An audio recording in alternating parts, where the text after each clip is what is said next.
Bonjour très chers frères et sœurs. Aujourd'hui, j'aimerais nous entretenir sur un thème très capital qui concerne notre relation avec le Seigneur Jésus-Christ. C'est l'urgence de la consécration. Alors, qu'est-ce que c'est que la consécration?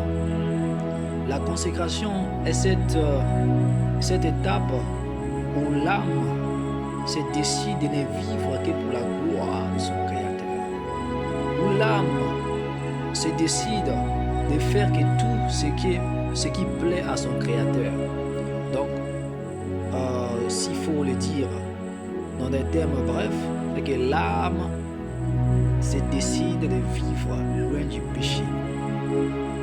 Et il y a un homme de Dieu, il a dit, je veux dire, on lui a dit une chose, dans une chose qui avait tellement frappé dans son fond intérieur, son fort intérieur, il est devenu, comment dire, je vais dire, cette phrase a bouleversé sa vie. Cet homme s'appelait D.L. Moody. D.L. Moody, c'est un évangélique, ce sont les grands qui ont, je peux dire, qui ont bougé le 19e siècle. Alors, un homme de Dieu va lui dire une chose. Il va dire, il y a une chose que Dieu ne peut pas refuser à un homme, c'est la consécration. Et il dit, l'homme qui est entièrement consacré à Dieu, il n'y a rien que Dieu ne puisse faire par lui, à travers lui, en lui, au-dedans de lui. Cette phrase est très profonde. Alors ça me rappelle ce que Dieu va dire au prophète Ézéchiel. Ézéchiel 22, verset 30. Dieu va dire, j'ai cherché un homme, mais je ne l'ai pas trouvé. J'ai cherché un homme qui pouvait se tenir à la brèche, mais je ne l'ai pas trouvé. C'est pourquoi je vais détruire la ville de Jérusalem. C'est profond. Dieu cherche des hommes, Dieu cherche des femmes qui se disent, moi, ma vie c'est le Christ de Jésus. Ma vie c'est Jésus. Peu importe que je sois pauvre, que je sois riche, je ne vais vivre que pour la gloire du Seigneur Jésus-Christ. Et c'est ton appel, mon frère, c'est ton appel, ma soeur. Tu es chrétien, tu es chrétienne. Ce n'est pas pour aller à l'église, juste. Ce n'est pas pour aller chanter des beaux cantiques à l'église, mais c'est pour que ton entourage, ton environnement voit le Christ à travers toi. Mais cela vient par une vie de consécration. Alors Pierre va dire dans 1 Pierre 1 verset 15, il va dire, soyez saints comme votre Père céleste il est saint. Alors Pierre nous invite à une vie de sanctification. Pourquoi? Parce que Pierre, ici, nous fait comprendre que si nous pouvons déclarer que nous avons, comme il a dit dans, je crois dans 1 Pierre 4, partie verset 3, il dit que nous avons la nature de Dieu. Nous avons la nature de Dieu. Et si nous avons cette nature,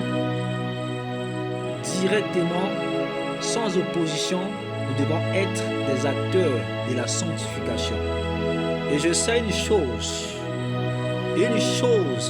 un homme, une femme, il ne peut pas vivre sans la gloire de Dieu s'il vit une vie de sanctification. Alors, pour beaucoup, la sanctification se limite à une pureté sexuelle. Non, ce n'est pas ça la sanctification. La sanctification va au-delà de cela. Ça, c'est peut-être des règles morales. Oui, je ne dis pas que cela est mauvais, mais la sanctification va au-delà d'une simple pureté sexuelle. La sanctification va au-delà. C'est dans nos pensées, c'est dans nos actes, c'est dans notre manière de vivre, notre manière de s'habiller. Oui, parce que je ne peux pas comprendre que comment une âme qui se dit être sainte, qui se dit vivre une vie de sanctification, peut mener une vie, je dirais, d'alcoolisme, où il est bourré d'alcool, où il est bourré de boissons, tout le temps tu le sens, la boisson, c'est quel genre de chrétien? Saint Thomas va dire une chose, Saint Thomas d'Aquin, je l'aime beaucoup, il dit, un ivrogne est un impudique. Pour nous faire comprendre que quand l'homme se livre à des passions de l'alcool, à des passions alcooliques, automatiquement il devient impudique. Je m'explique. Cet homme ne pourra plus voir ou regarder, je dirais, une femme passer sans la convoiter. Pourquoi?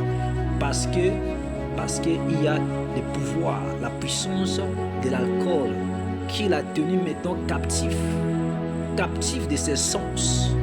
Et vous pouvez voir combien beaucoup, nous pouvons voir combien beaucoup après avoir bu, il commence à dire, à tout raconter.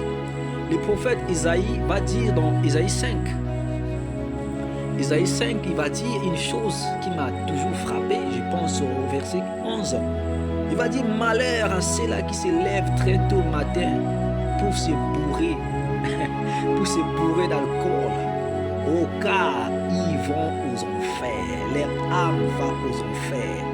Et le Saint curé d'Ars va dire, il va citer ces passages d'Isaïe pour montrer la condition misérable de l'homme qui s'est livré à l'ivrognerie, de l'homme qui s'est livré à la boisson.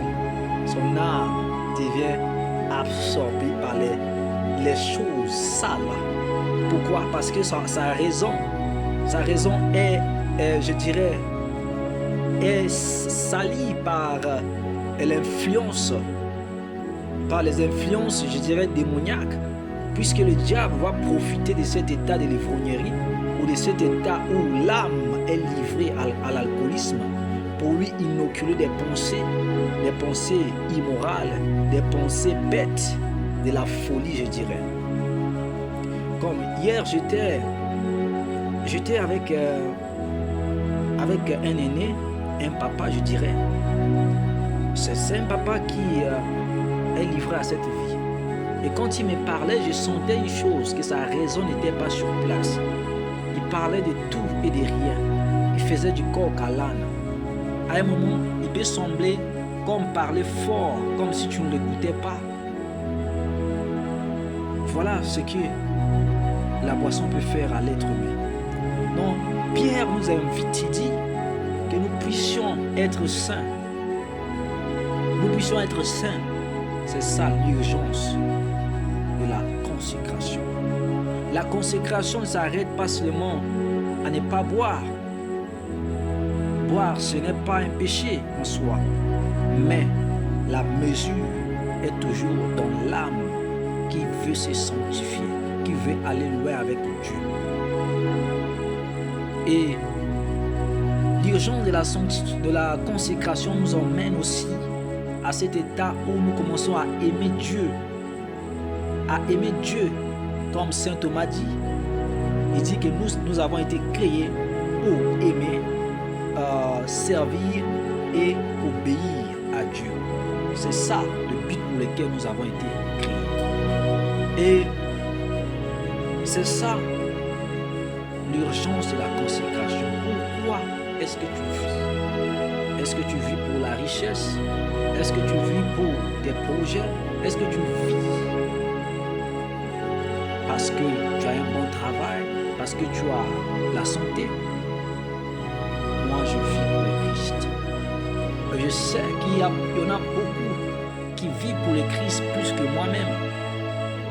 C'est pourquoi je dis, la consécration est le secret d'une vie chrétienne réussie.